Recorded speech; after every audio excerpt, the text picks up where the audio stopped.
नमस्कार दोस्तों, आप सभी का बहुत बहुत स्वागत है आपके अपने YouTube चैनल स्टडी जोन पे।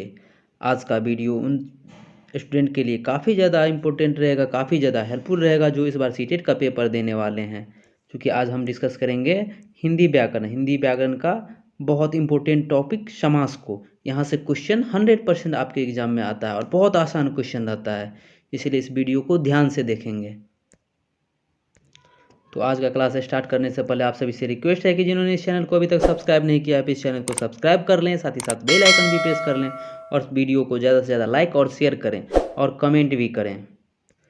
तो आइए सबसे पहले हम लोग समास का डिफिनेशन को देखते हैं, समास की परिभाषा को देखते हैं। तो देखिए, दो या दो से अधिक शब्दों से मिलकर बने हुए नए सार्थक शब्द को समास कहते हैं।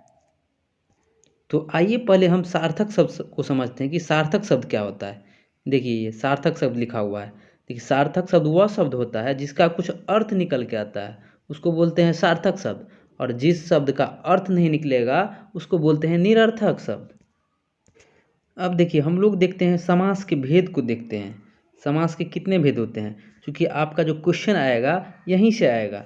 आपसे कोई शब्द दे देगा, आपसे पूछेगा ये कौन सा समास है, तो आपको पहले इसके भेद को जानना होगा। देखिए, समास के मुख्यतः 6 भेद होते हैं।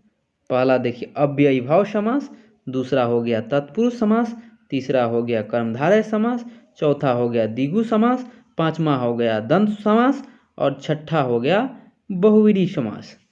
अव्ययीभाव समास, तत्पुरुष समास, कर्मधारय समास, द्विगु समास, द्वंद्व समास और बहुव्रीहि समास। ये है समास के 6 भेद। यहीं से आपका क्वेश्चन आता है। अब हम लोग इसके भेद को बारी बारी से डिस्कस करते हैं। देखिए, पहला है अव्ययीभाव समास। इसका डिफिनीशन है जिस समास का पहला पद को क्या बोलते हैं, पूर्व पद भी कहा जाता है, अव्यय तथा प्रधान हो। जिस समास का पहला पद अव्यय तथा प्रधान हो उसे अव्ययीभाव समास कहते हैं। अब देखिए, इसको हम पहचानेंगे कैसे कि ये अव्ययीभाव समास है। तो डिफिनीशन को छोड़ दीजिए, याद करना उतना ज़रूरी नहीं है, आपको ये ध्यान में रखना है। जिस शब्द में देखिए पहला पद, यहाँ से पहला पद अनु से स्टार्ट हो, आ से स्टार्ट हो, प्रति हो, भर हो, यथा हो, यावत हो, हर हो आदि हो, तो वो अव्ययीभाव समास होता है। देखिए, इसको एग्जाम्पल से समझते हैं। पहला एग्जाम्पल देखिए, यहाँ पे लिखा हुआ है प्रति जोड़ दिन। तो पहला शब्द क्या हो गया, प्रति हो गया। इसका प्रति और दिन मिलके क्या बनता है, प्रतिदिन बनता है। तो आपसे पूछा जाएगा प्रतिदिन में कौन सा समास है, तो अव्ययीभाव समास है। इसको पहचाने कैसे, क्योंकि ये प्रति से स्टार्ट होता है। यहाँ पे देखिए, आपको यहाँ पे बताया गया है कि पहला पद प्रति से स्टार्ट हो। देखिए, यहाँ पे प्रति हो गया, पूर्व पद हो गया, मतलब पहला पद हो गया, और दिन हो गया, उत्तर पद हो गया। अब दूसरा एग्जाम्पल देखिए, जैसे आपसे पूछा जाएगा आजन्म में कौन सा समास है, तो आजन्म कैसे बनता है, आ प्लस जन्म मिलके आजन्म बनता है। तो देखिए, पहला पद क्या हो गया, यहाँ पे आ हो गया। अब देखिए, यहाँ पे जहाँ जिसमें पहला पद आ हो तो वो क्या होगा, अव्ययीभाव समास होगा। देखिए, इसका विग्रह होगा जन्म से लेकर के। कहने का मतलब हुआ इसमें पहला पद प्रधान हो रहा है, इसीलिए यह अव्ययीभाव समास होगा। आपके एग्जाम में ऐसा ही क्वेश्चन आता है। अब अगला एग्जाम्पल देखिए, जैसे पूछ लेगा आपसे यथासंभव में कौन सा समास है। देखिए, यथासंभव कैसे बनता है, यथा जोड़ संभव मिलके यथासंभव बनता है।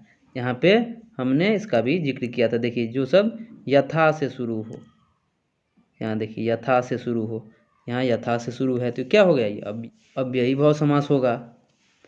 इसका विग्रह करने पे क्या अर्थ निकलता है, जैसा संभव हो। तो मेरे ख्याल से आप लोग अव्ययीभाव समास समझ गए होंगे। इसको पहचानने का क्या नियम है, जिस समास का पहला पद देखिए अनु, आ, प्रति, भर, यथा, यावत इन सब शब्दों से शुरू होता है, वो सब क्या होता है, अव्ययीभाव समास होता है। जैसे देखिए, प्रतिकूल हो गया, प्रति जोड़ कूल मिल के क्या बनता है, प्रतिकूल मिलता है, इच्छा के विरुद्ध। तो प्रतिकूल में कौन सा समास है, अव्ययी भाव समास है। इसका स्क्रीनशॉट कर लीजिए, काफ़ी ज़्यादा इम्पोर्टेंट है आपके एग्ज़ाम के पॉइंट ऑफ व्यू से। आपके एग्ज़ाम में ऐसा ही क्वेश्चन आता है। अब देखिए दूसरा है तत्पुरुष समास। ये तत्पुरुष समास का परिभाषा देख लेते हैं। जिस समास में बाद का अर्थात उत्तर पद प्रधान हो तथा दोनों पदों के बीच कारक चिन्ह लुप्त हो जाता है उसे तत्पुरुष समास कहते हैं। देखिए कारक चिन्ह क्या होता है, आप लोग पढ़े होंगे। कर्ता ने, कर्म को, करण से, संप्रदान को, के लिए, अपादान से, संबंध, काके की, ये सब है। ये सब क्या है, कारक चिन्ह है। जैसे देखिए एग्जाम्पल से आपको समझाते हैं।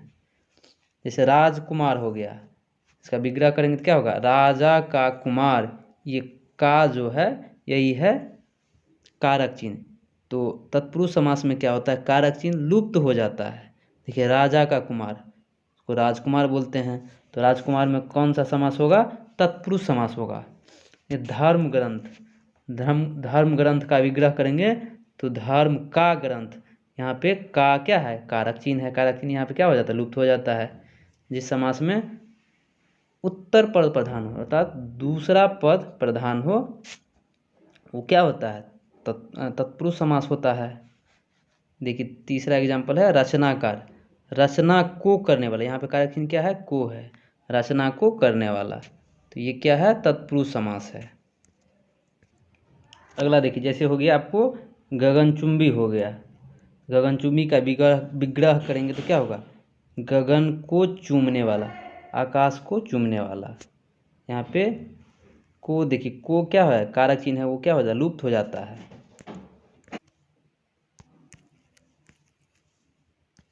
अगला देखिए यश प्राप्त, यश को प्राप्त करने वाला। देखिए यहाँ पे को कारक चिन्ह है, ये लुप्त हो जाता है। इसमें उत्तर पद प्रधान है, तो ये क्या हो गया, तत्पुरुष समास हो गया। चिड़ीमार हो गया, चिड़िया को मारने वाला, तो देखिए ये भी क्या है, ये भी तत्पुरुष समास है। ग्रामगत, ग्राम को गया हुआ, इसमें को कारक चिन्ह है। रथ चालक, रथ को चलाने वाला, ये सभी क्या है, तत्पुरुष समास है। जेब कतरा, जेब को कतरने वाला। तो मेरे ख्याल से आप लोग समझ गए होंगे तत्पुरुष समास। फिर भी और एग्जाम्पल को हम लोग देख लेते हैं। देखिए जैसे हो गया करुणापूर्ण, इसका विग्रह करेंगे तो क्या हो जाएगा, करुणा से पूर्ण।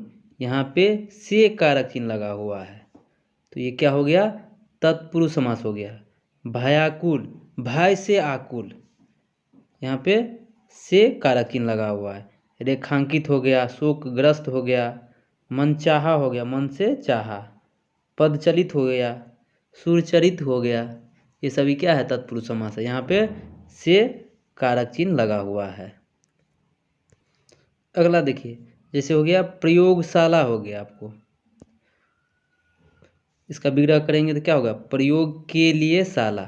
यहाँ पे के लिए क्या है, कारक चिन्ह है। संप्रदान के लिए नहीं पढ़े हैं, वही है, तो यहाँ पे कारक चिन्ह लुप्त हो जाता है। इसमें उत्तर पद भी प्रधान है, तो प्रयोगशाला भी क्या हो गया, तत्पुरुष समास हो गया। स्नान घर हो गया, स्नान के लिए घर, ये देखिए इसका विग्रह करेंगे तो के लिए यहाँ पे लुप्त हो जाता है। यज्ञशाला हो गया, यज्ञ के लिए शाला। गौशाला हो गया, गौ के लिए शाला, मतलब गाय के लिए जो घर होता है उसको क्या बोला जाता है, गौशाला बोला जाता है। तो गौशाला में भी क्या हो गया, तत्पुरुष समास हो गया। देशभक्ति हो गया, देखिए देश के लिए भक्ति, यहाँ पे संप्रदान कारक चिन्ह है के लिए, ये लुप्त हो जाता है। डाक गाड़ी हो गया, देखिए डाक के लिए गाड़ी, के लिए इसको ध्यान में रखना है, इसे ध्यान में रखना है। परीक्षा भवन, परीक्षा के लिए भवन, यहाँ पे कारक चिन्ह क्या है, के लिए, तो ये सभी क्या है, तत्पुरुष समास है। हथकड़ी हो गया, हाथ के लिए कड़ी, तो ये सभी क्या है, तत्पुरुष समास है। इसका भी स्क्रीनशॉट कर लीजिए। अगला देखिए जैसे हो गया आपको धनहीन हो गया, आपसे पूछा जाएगा धनहीन में कौन सा समास है, तत्पुरुष समास। देखिए धन से हीन, यहाँ पे अपादान कारक चिन्ह है, अपादान से नहीं है, कर्ता ने कर्म को करण से, संप्रदान को के लिए अपादान से, तो यहाँ पे अपादान कारक चिन्ह लगा हुआ है। पथ भ्रष्ट हो गया। अगला पथ से भ्रष्ट हो गया। तो देखिए यहाँ भी कारक चिन्ह क्या है, से है। पदच्युत हो गया, पद से च्युत हो गया, ये भी क्या है, तत्पुरुष समास है। देश निकाला हो गया, देश से निकाला। ऋण मुक्त हो गया, ऋण से मुक्त हो गया। तो यही हो गया तत्पुरुष समास। गुणहीन हो गया, गुण से हीन। देखिए पाप मुक्त हो गया, पाप से मुक्त। जलहीन हो गया, जल से हीन। ये सभी क्या है, तत्पुरुष समास है। और यहाँ पे आपादान कारक चिन्ह लगा हुआ है, आपादान से। अगला एग्जाम्पल देखिए, यहाँ पे राजपुत्र है जैसे, तो देखिए इसका विग्रह करेंगे तो क्या होगा, राजा का पुत्र। यहाँ पे संबंध कारक चिन्ह लगा हुआ है, संबंध का के की। तो राजपुत्र मतलब राजा का पुत्र। किसका पुत्र, तो पुत्र का किसके संबंध है, राजा से संबंध है। अगला देखिए राजाज्ञा, राजा की आज्ञा। पराधीन, पर के अधीन। राजकुमार, राजा का कुमार। ये सभी क्या है, तत्पुरुष समास है। इसमें उत्तर प्रधान है, इसमें कारक चिन्ह है, यहाँ पे संबंध कारक चिन्ह है। जैसे राजपुत्र हो गया, राजा का पुत्र, पुत्र का संबंध राजा से है। अगला एग्जाम्पल देखिए, देश रक्षा, देश की रक्षा, इसका विग्रह होगा। यहाँ पे संबंध का के की, रक्षा का संबंध देश से है। तो ये क्या हो गया, तत्पुरुष समास हो गया। शिवालय हो गया, शिव का आलय। गृह स्वामी हो गया, गृह का स्वामी। विद्यासागर हो गया, विद्यासागर, विद्या का सागर। ये सभी क्या है, तत्पुरुष समास है, इसको ध्यान में रखेंगे। अगला एग्जाम्पल देखिए, शोक मग्न। यहाँ पे देखिए इसका विग्रह हो जाएगा शोक में मग्न। यहाँ पे अधिकरण कारक विभक्ति है, अधिकरण में है ना, अधिकरण में पर, ये सब कारक चिन्ह होता है। तो शोक मग्न है, यहाँ पे शोक में मग्न, ये क्या है, तत्पुरुष समास हो गया। पुरुषोत्तम हो गया, पुरुषों में उत्तम, तो ये क्या हो गया, तत्पुरुष समास हो गया। आप बीती देखिए, आप पर बीती, यहाँ पे पर कारक विभक्ति लगा हुआ है। गृह प्रवेश, गृह में प्रवेश, ये सभी क्या है, तत्पुरुष समास है। अगला एग्जाम्पल देखिए, लोकप्रिय, लोकप्रिय, लोक में प्रिय, यहाँ पे में कारक चिन्ह लगा हुआ है। इसमें उत्तर पद प्रिय जो लिखा हुआ है वो प्रधान है, तो क्या हो गया, तत्पुरुष हो गया। धर्मवीर हो गया, धर्म में वीर, यहाँ पे में कारक चिन्ह लगा हुआ है। इसको आप अधिकरण तत्पुरुष भी कह सकते हैं, क्योंकि यहाँ पे अधिकरण कारक विभक्ति लगी हुई है। अगला देखिए, कला श्रेष्ठ, कला में श्रेष्ठ हो गया। आनंद मग्न, आनंद में मग्न हो गया। ये सभी क्या है, तत्पुरुष समास है। जितना भी एग्जाम्पल मैंने बताया है उसका स्क्रीनशॉट कर लीजिए, आपके एग्जाम में यही सब डायरेक्ट आ जाता है। अब देखिए तीसरा समास, जो कि आपका है कर्मधारय समास। इसका परिभाषा पढ़े देख लीजिए। जिस समस्त पद का उत्तर पद प्रधान हो तथा पूर्व पद व उत्तर पद में उपमान उपमेय अथवा विशेषण विशेष्य संबंध हो, कर्मधारय समास कहलाता है। आपको देखिए एग्जाम्पल, सॉरी, आपको डिफिनीशन से क्लियर नहीं हुआ होगा, लेकिन आप इस लाइन को देखिए, इसकी पहचान क्या है। इसका जो विग्रह करेंगे तो विग्रह करने पर दोनों पद के मध्य में हाय जो के समान शब्द आते हैं। किसके समान आते हैं, देखिए है जो के समान। जैसे देखिए यहाँ पे चरण कमल हो गया, इसका विग्रह करेंगे तो क्या होगा, कमल के समान चरण। तो यहाँ पे देखिए के समान आ रहा है ना दोनों पदों के बीच, इसीलिए कौन सा समास हो गया, ये हो गया आपका कर्मधारय समास। अगला देखिए, कमल नयन, कमल के समान नयन, देख रहे हैं यहाँ पे के समान आ रहा है। प्राण प्रिय, प्राणों के समान प्रिय, ये सभी क्या है, कर्मधारय समास है। जितना भी एग्जाम्पल है उसका स्क्रीनशॉट कर लीजिए, आपके एग्जाम में यही सब आएगा। चंद्रमुख हो गया, चंद्र के समान मुख। मृग नयन हो गया, मृग के समान नयन। नीलकंठ हो गया, नीला है जो कंठ। यहाँ पे देखिए ये भी इम्पोर्टेंट एग्जाम्पल है, इसको भी ध्यान रखिए। महापुरुष, महान है जो पुरुष। महादेव, महान है जो देव। ये सभी काफ़ी ज़्यादा इम्पोर्टेंट एग्जाम्पल है, ये सभी डायरेक्ट आता है आपके एग्जाम में। परमानंद, परम है जो आनंद, तो इसको स्क्रीनशॉट कर लीजिए।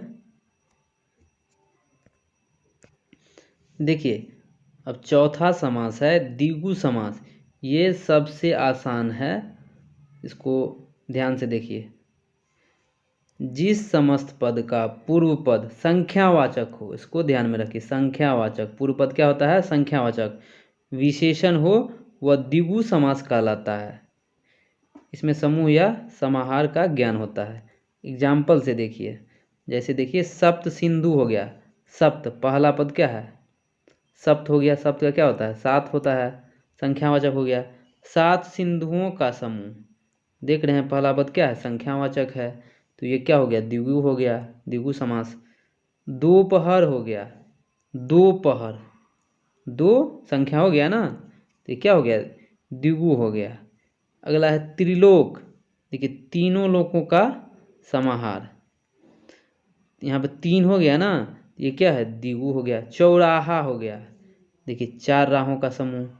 नवरात्र हो गया, नौ रात्रियों का समूह। सप्तऋषि हो गया, सात ऋषियों का समूह। पंचमढ़ी हो गया, पांच मढ़ियों का समूह। सप्ताह हो गया, 7 दिनों का समूह। त्रिकोण हो गया, तीनों कोणों का समाहार। ये सभी क्या है, द्विगु है। जिस समास का प्रथम पद संख्यावाचक हो, तो ये सभी क्या होते हैं, द्विगु समास होते हैं। इसको ध्यान में रखेंगे, बहुत आसान है ये। अब देखिए पांचवा है द्वंद्व समास। इसका डिफिनीशन है, जिस समस्त पद के दोनों पद प्रधान हों तथा विग्रह करने पर और एवं या अथवा लगता हो वह द्वंद्व समास कहलाता है।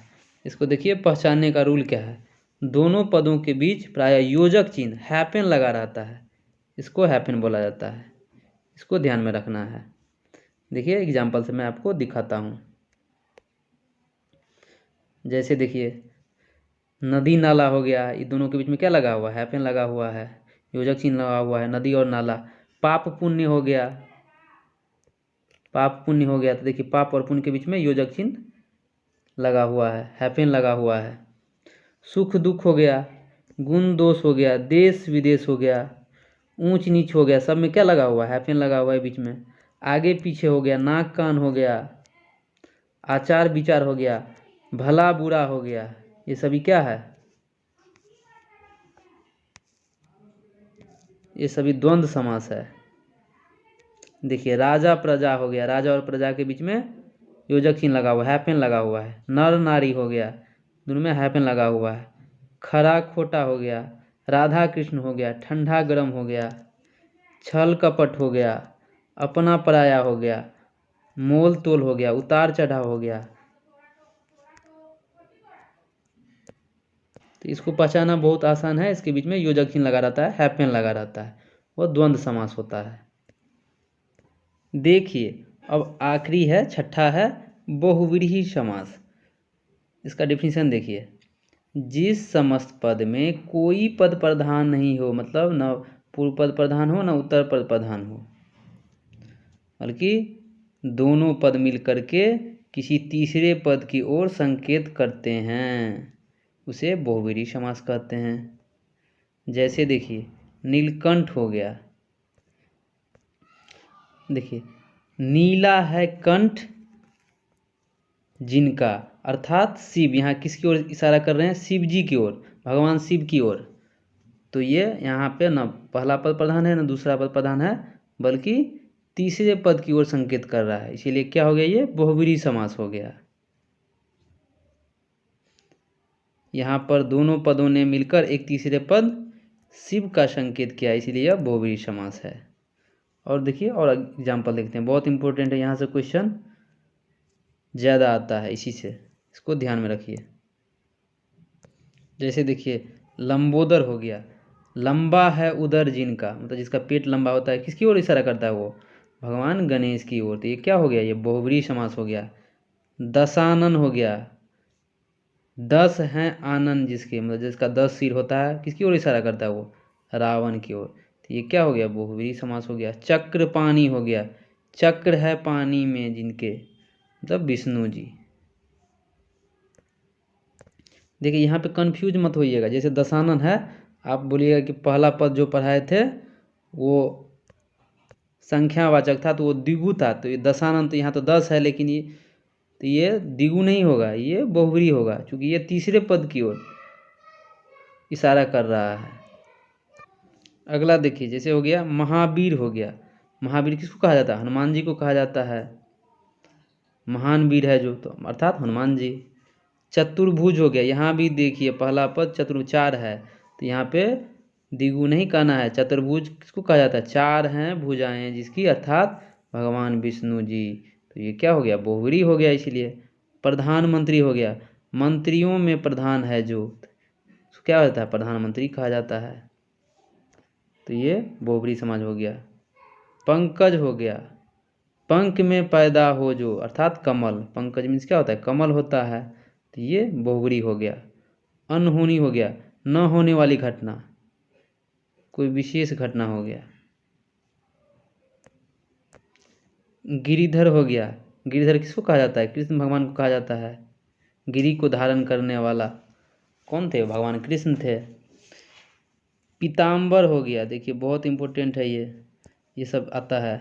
पीताम्बर हो गया आपका, पीत है अंबर जिनका, अर्थात कृष्ण जी। ये क्या हो गया? बहुब्रीहि हो गया। निशाचर हो गया, निशा में विचरण करने वाला, क्या है? राक्षस है वो। चौलरी, चौलरी किसको बोला? 4 हैं लड़ियाँ जिसमें, लड़ी किसको बोला जाता है? माला को बोला जाता है। त्रिलोचन हो गया, 3 हैं लोचन जिनके, भगवान शिव जी, जिनके 3 आँख होते हैं, उनको क्या कहा जाता है? उनको शिव कहा जाता है, भगवान शिव कहा जाता है, इसीलिए ये बहुब्रीहि हो गया। चंद्रमौली हो गया, चंद्र है मौली जिसके, अर्थात भगवान शिव, फिर से, तो ये क्या हो गया? बहुब्रीहि हो गया। विषधर हो गया, विष को धारण करने वाला, ये क्या हो गया? ये बहुब्रीहि हो गया। मृगेंद्र हो गया, मृगों का इंद्र, ये बहुब्रीहि हो गया। घनश्याम हो गया, घन के समान श्याम है जो, भगवान कृष्ण, तो ये सभी क्या है? बहुब्रीहि है। मृत्युंजय हो गया, मृत्यु को जीतने वाला, अर्थात भगवान शंकर, ये सभी बहुब्रीहि समास हैं। आई होप आप लोगों का आज का वीडियो अच्छा लगा होगा, आप लोगों को समझ में भी आया होगा, ये आपके एग्ज़ाम के लिए काफ़ी हेल्पफुल रहेगा, इसको अच्छे से देख लीजिएगा फिर से। चलिए फिर मिलते हैं अगले वीडियो।